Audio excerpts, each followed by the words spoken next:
Question of the day. What game have you played that has many installments, whether they be expansions or modules or things like that, would it really change the game in a good way? Maybe introduce new mechanics, introduce new ideas, new art, new theme, new whatever, right? Maybe a play style that's totally different than the original, even though it's the same game, not a new game, not a sequel. What is your favorite example of this? Because today, we're taking a spoiler, non-spoiler, I should say that in the other direction, a non-spoiler, spoiler review of the newest Time Stories. Time Stories Madame 1673 NT. Now, as you know, Time Stories is one of our favorite games, so how did this one stack up as compared to other Time Stories games? So just to let you know, I'm going to be doing a full non-spoiler review, which again, with Time Stories non-spoiler review, is not a lot you can do exactly with that, but non-spoiler review, and then we're going to flip the switch, just going to give everybody just a fair warning that we're going to do spoilers, and then we're going to talk about all the spoilery things about this one, where it stacks up, should you play it, should you not play it, all the things concerned with Time Stories Madame right now.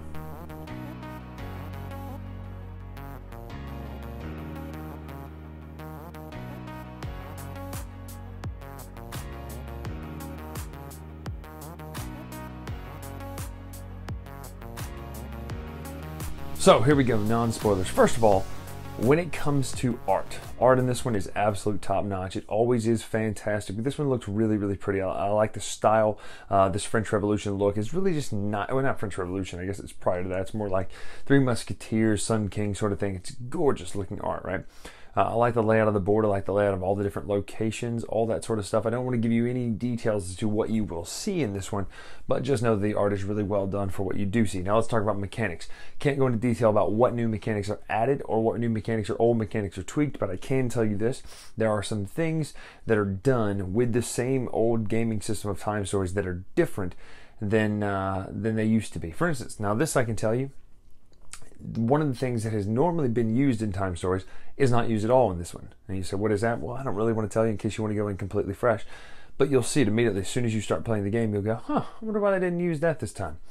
And you can tell me in the comments, or you can shoot me a message. In fact, that reminds me, we can't talk about comments or reviews or spoilers or things like that in the comments below, because we don't want to spoil it for everyone else unless there's a feature that lets you hit spoiler. But what I do know is if you want to let me know what you thought about any of the points I'm saying, if I'm wrong, if I'm crazy, and you'll understand later what I mean by that, shoot me a message at Bryan and Bryan Drake Show, or Twitter at The Latest Retro. Shoot me a private message on there. Just let me know your comments and thoughts on this one. But anyway, mechanics, this one does some new things with the old system of Time Stories. So interesting things happen with things that are already baked into the Time Stories system in new ways, and I think it's really cool. I always like it when the modules do that. If you had to compare this one in feel, not theme, but in feel, you'd have to go with Prophecy of Dragons for this one, just because there's a lot of similar elements. Now, the only problem is, this is the only one that I felt really disappointed with. Just really at the end of it, we were like, that was it, huh? And not because the story, not because the new mechanics of the art or anything like that, but because of some issues, whether they be, errors or typos or translation things. I don't really know what happened, but something didn't connect and click to where we basically had to cheat to look up how to beat this one. Now, not in the sense that there was a grand scheme puzzle that we missed a few pieces of, like Asylum or something like that. There was no clear direction on what you were supposed to be doing to get the very end goal. And so that was very disappointing for us. It really kind of put a bad taste in our mouth, because this is the, one of the last installments of Time Stories. And so we didn't really, it didn't send it off in a good way. Now, again, you might be completely different. You might pick up on things that we missed and that we're still missing even to this day. But this one, to me, was a bit of a letdown, just in the way that it didn't give us that great Time Stories feeling at the end. It gave us the, oh gosh, we feel like idiots. Why don't we see the answer? Where's the answer? And we're just sitting there staring at each other like, this isn't even fun anymore, because we've lost our way in this. But there are a couple other mechanic things we'll talk about in the spoiler review, and if you don't care about that kind of stuff, and you haven't played it yet, then you'll hear what I mean. But if you have played it yet, you'll understand as well. We probably had the same issues you had as well, because we looked up what other people were experiencing. But that's really all I can say in the non-spoiler section, is that it is gorgeous. There are some great new mechanics. There are some just really good things that happen. It does kind of build on the further narrative of Time Stories, but at the end of the day, complete total package wise, it just fell short for us because maybe, I don't know, we were expecting something different. But that is the non-spoiler review of Time Stories Madame. Should you get it if you've played Time Stories? Yeah, you need to go ahead and get it and play it just because it's fun. It's Time Stories. It's still Time Stories, right? I mean, it's still enjoyable as a Time Stories experience, but it is not what we expected when it came to a just great Time Stories experience. So just know that at the end of the day. Now, we're going to flip the switch right now. We're going to transition over into the spoiler review. Spoiler review, so everybody watching from this point on, there are no excuses for spoilers to be, oh, I can't believe you said that. So I'm going to give you 10 seconds. 10, 9, 8, 7, 6, 5, 4, 3, spoilers, 2, spoilers, 1, spoilers, spoilers, spoilers. That was probably really irritating, but I know somebody's going to comment if I don't do all that kind of stuff to make sure that you know that this is now the spoiler section. So let's talk about our gripes and issues for the very front end here about what I was talking about just a minute ago that was so irritating with this one, and that would be the whole mission, the whole find the love potion to put these two people together, a la George and whatever the heck McFly her name is. It never made sense that that's what we were supposed to do. We tried our best to go back through the cards after the game and find out something that was like, oh, you definitely need to make sure you put these two people together and you'll win. There was nothing like that. There was nothing that told us that's what we were supposed to do, that we were supposed to put these two people together and make sure they get married so that they would have Bob. Nothing at all pointed to that. Now, maybe we're just still to this day ignorant. You guys can be like, oh, are you kidding me? Look at this card right here. It clearly shows. We didn't see it. We still don't see it to this day, any kind of clear direction or clear reference to that. Now, I will say this. I love the way when you flip the cards over and there's those mini games on there. I thought that was really good, even if there was a typo in the mini games instructions, right? If you thought it said move one space, you'll never beat it. Obviously, you'd have to move. It's like Lufia 2 or Zelda, one of those kind of puzzles, right? Those were cool. I really like that when done right. The other thing, the cubes. The cubes felt a little bit like, hey, we've had these people collect these cubes every single mission. What are we going to do with them?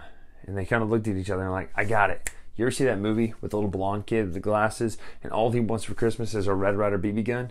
Remember that part where it said, remember to drink your Ovaltine? Let's do that. Because that's what the message felt like when you got the cube. It just felt like, hey, guess what? Thanks for playing. You can play again if you want. But also, look out because the new ones are coming and they don't use this board that you've come to love. They don't use these dice that you've come to love. In fact, we're kind of one-shotting them into the Blue Series into basically being more like Unlock, which is great, except Unlock already exists. So I'm a little perturbed, I guess, with the direction now. Again, I'm not the one who's making these games. I don't know. They've been wonderful to this point. They adorn the walls of the Magic Room here. But that being said, I don't know why we had to switch things up to where it's now not going to be what we used to have with Time Stories. And you say, well, Brian, there's been 9 Time Stories.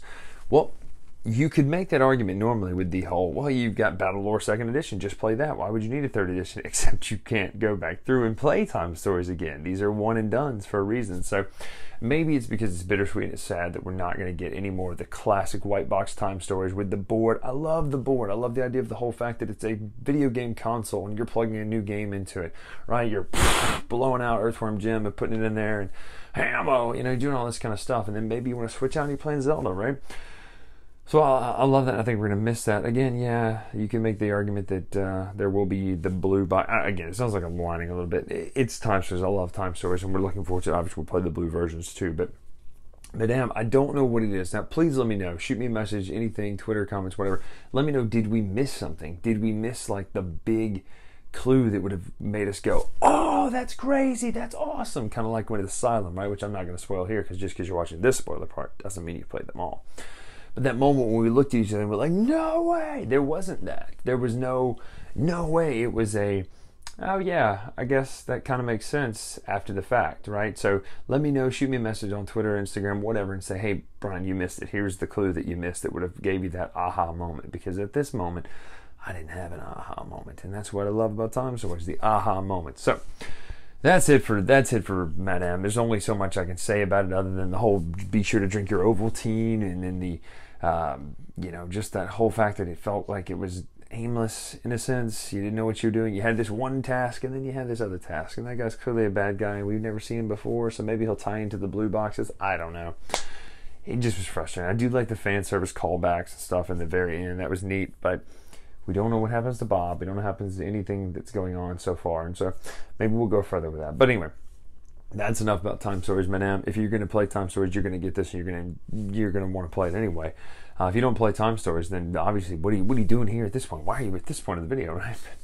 Anyway, I'm Brian here on the Dice Tower with the latest retro. Make sure to follow me on Twitter at @TheLatestRetro, and I will see you next time right here. Again, shoot me a message. Let me know what you thought about this one, because we can't do it here in the comments, obviously. If you can leave a comment that's non-spoilery, be my guest. Otherwise, you can shoot me a message on Board Game Geek. Either it's Brian Drake's show on there.